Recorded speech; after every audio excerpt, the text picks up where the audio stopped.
Greetings, greetings, greetings, and welcome to your fresh start. Welcome to my fresh start. Well, I'm studying for finals, and I just decided to take a break and come out and get some fresh air and look at the trees. Do you ever get out in nature? Do you ever break the momentum of, say, what are you doing? What if you're doing something, and just stop and just go do something different? Getting out in nature could be really good for you, for all of us. But let me say this.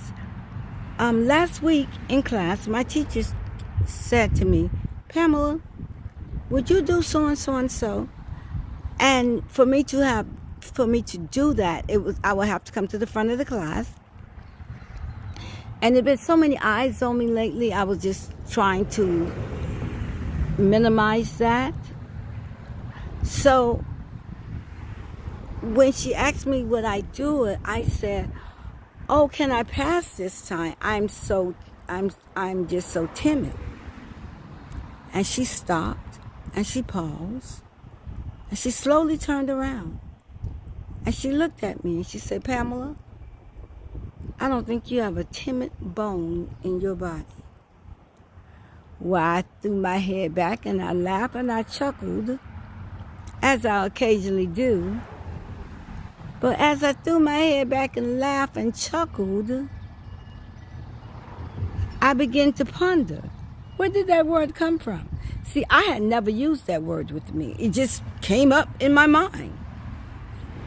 And then I remembered, someone called me that around 10 years ago. Someone wanted me to do a certain thing for them, and I didn't think it was in my best interest.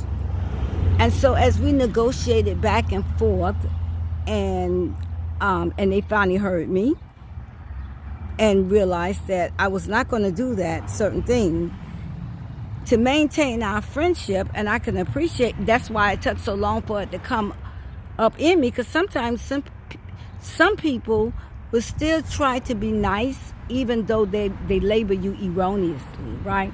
So they said to me, "Oh, I understand. You're just timid." Now, I have never called myself timid.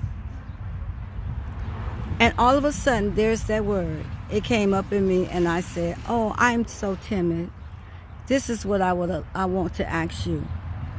Who has created a false narrative concerning you based on something that you wouldn't do, and you have accepted it, and now you're calling yourself that?"